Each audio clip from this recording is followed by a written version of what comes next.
I'm the Book Elf 64 and I'm talking about the Wild Robot today. And my input as a writer and as a storyteller and as an animator. But first we got to talk about the story for a second. So, the film follows Roz, a service robot stranded on a remote island after a cargo ship crashes. With no humans present, Roz must learn to survive in the wild. Initially, the island's animals fear her metal body and her mechanical voice. And you can see this because when she comes out, she actually literally tried to kill her. Like, completely and totally. As Roz learns the rhythms of nature, how animals communicate, how seasons change, and how to protect fragile life, she slowly becomes part of the island community. What starts as a survival story becomes a mediation on motherhood, empathy, and whether a machine can develop a soul. And yes, we are talking about souls today because Roz has a soul, and that's my theory. So now that I've told you the story, here are my thoughts on the film. This narrative addresses what a soul is. Roz states that she must listen with her heart, not her mind. Robots are portrayed as soulless automatons, designed for servitude. Their names literally translate to slave. Throughout the film, at least at the beginning, she doesn't really question her programming. She just does it. And she's forced to adapt to all the animals and learn how to communicate with them. Okay? And this is Roz. Roz is a Rosm Unit 7134, and that's her ID number. She's a humanoid helper robot designed by the tech company Universal Dynamics. Engineered as the ultimate companion, she is programmed for efficiency and advanced AI to perform any task given by human beings. Roz is in a situation she's not designed for, and she has to learn to improvise with her programming. That causes her to grow a soul. She begins to experience emotions, and in essence, she becomes a mother.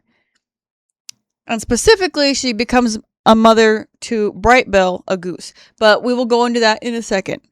The term soul often refers to human life or an entire human person, but soul also refers to the innermost aspect of any human being, that which is of greatest value within a person, that by which he is most specifically in God's image. Soul signifies a spiritual principle in man. And as a Catholic, for me, that means the human person, created in the image of God, is a being that's once corporeal and spiritual at the same time, which is my body and my spirit. And Roz has a body and she develops a spirit, probably because she's made of a complex algorithm built to mimic the human brain. So she develops a soul.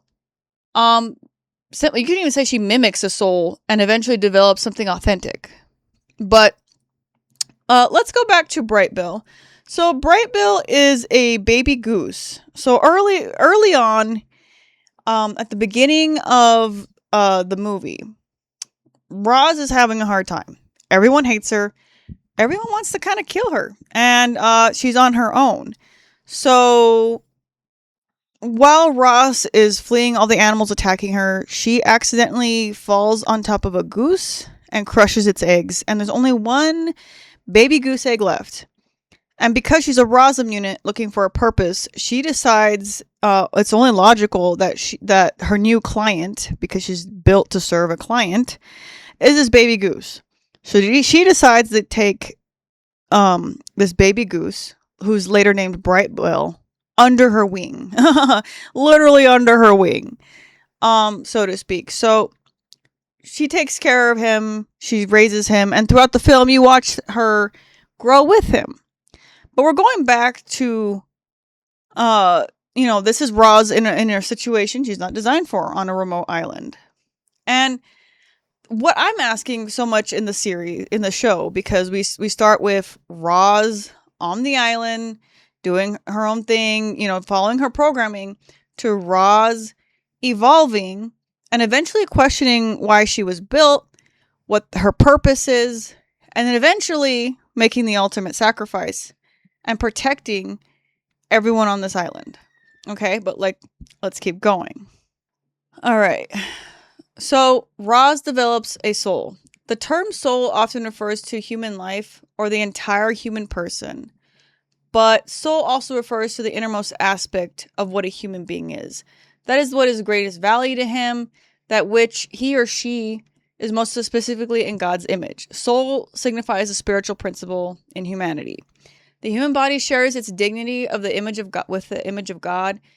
Having a human body is precisely because it's animated by a soul. So in a weird way, we're animated too. Roz is animated by human beings. We're animated by God, even though we have our own free will and choices that we can make. So how does Roz develop a soul? What is a soul for her? Is she made in the image of God somehow? And that's a good question. Are robots still made in the image of God if they're made by man? And there's this contrast with who she is. Like, you know what I mean? Like, because she's built to be a slave. And she has a slave relationship with her creator.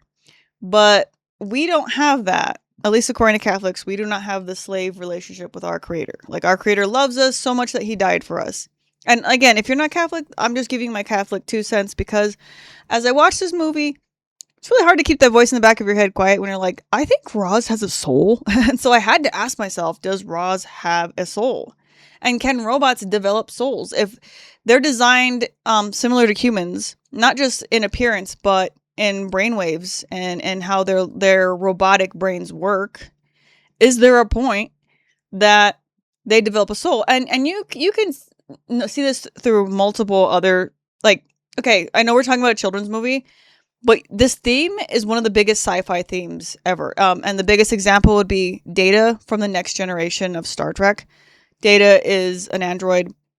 And yeah, he asked the question, do I have a soul? Do I have value? What are feelings? And Roz similarly is experienced like, I experience feelings. She doesn't ask directly what the soul is, but she's like, I have to stop thinking with my robotic brain and now with my robot heart. And of course, she doesn't have a heart. So what does she have? Humans have a rational, immortal soul created in the image of God.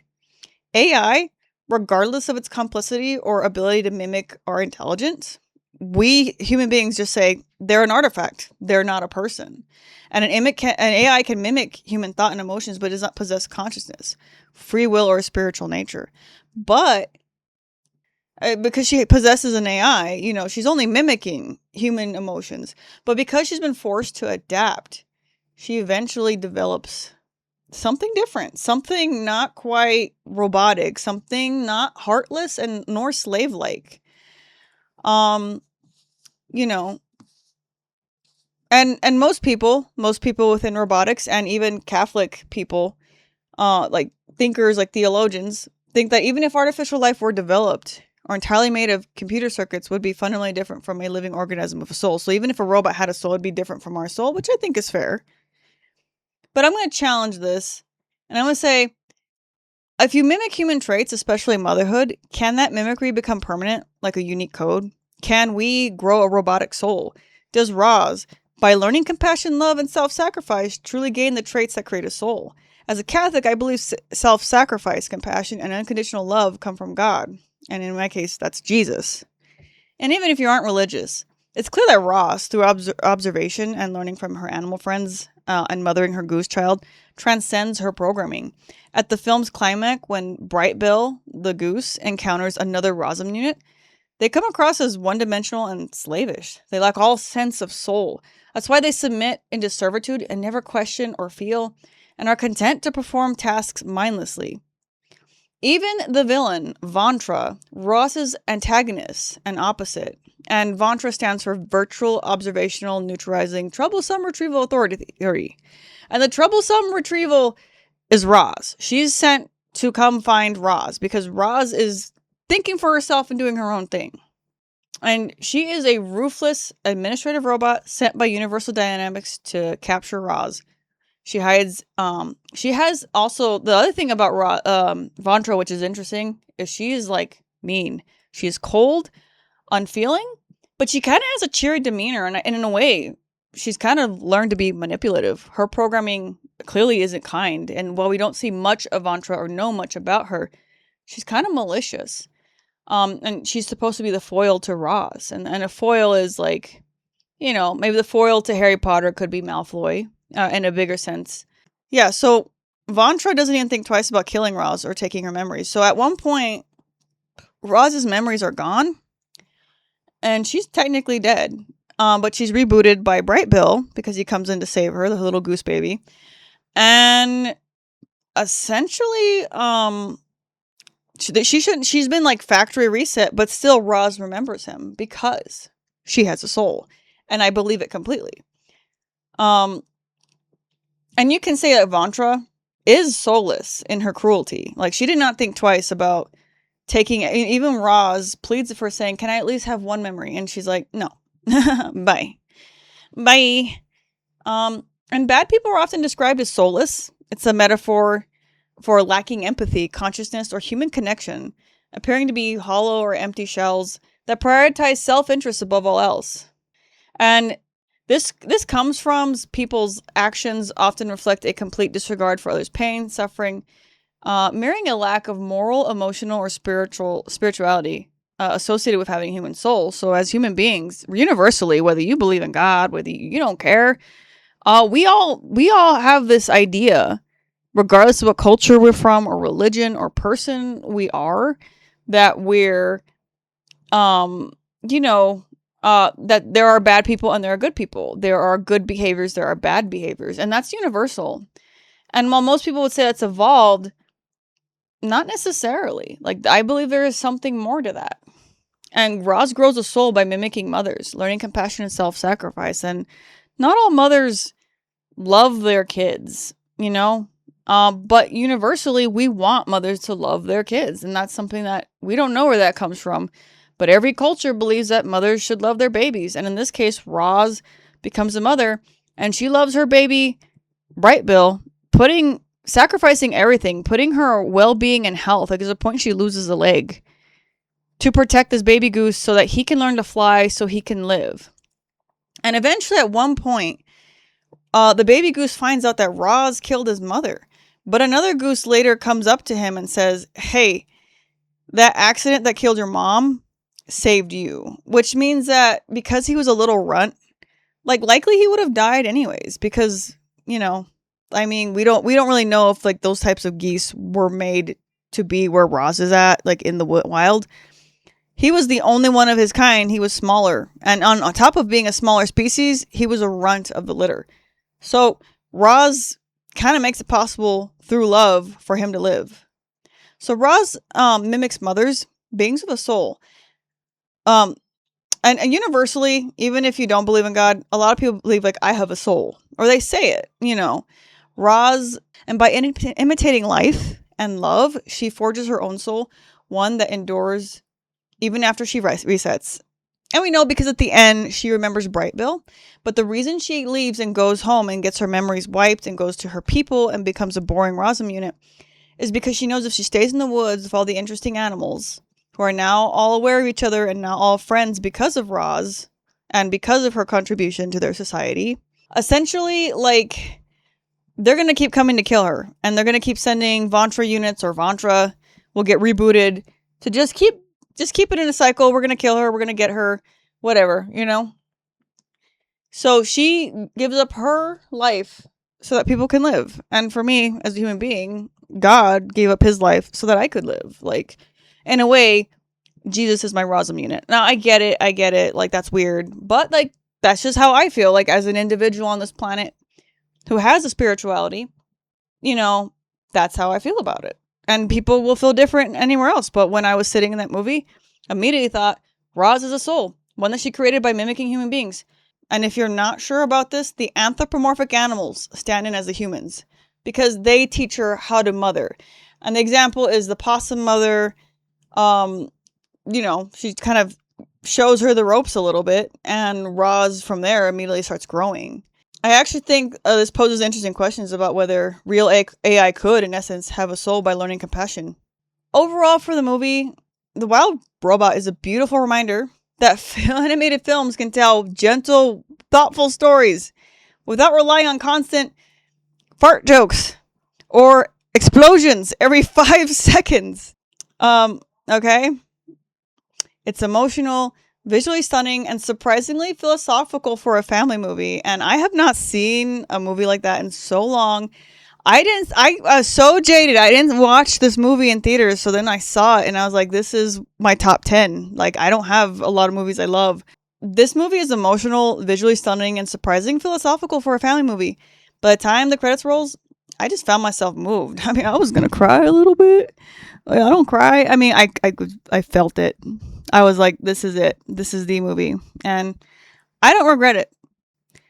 This is my video essay.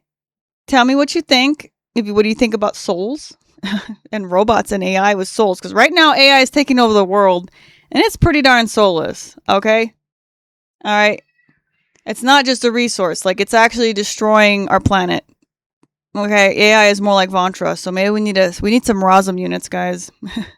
We need some AI that can mother and have compassion. Anyways, thank you so much for listening. I'll see you in the next video. I don't know what I'm gonna do. I like movies. I'm an animator. I don't have as much time to animate as I'd like to. So I've just been talking about animation so I can just talk to people, and it's been going great. So anyways, I'm the Book Elf 64. And don't forget, I have another channel where I cook called the Book Elf. It's called the Book Elf 64, and I'm called the Book Elf 64 Animates. Subscribe to both. I'm having fun with you people. This is fun. All right. Thanks all for watching. Bye bye.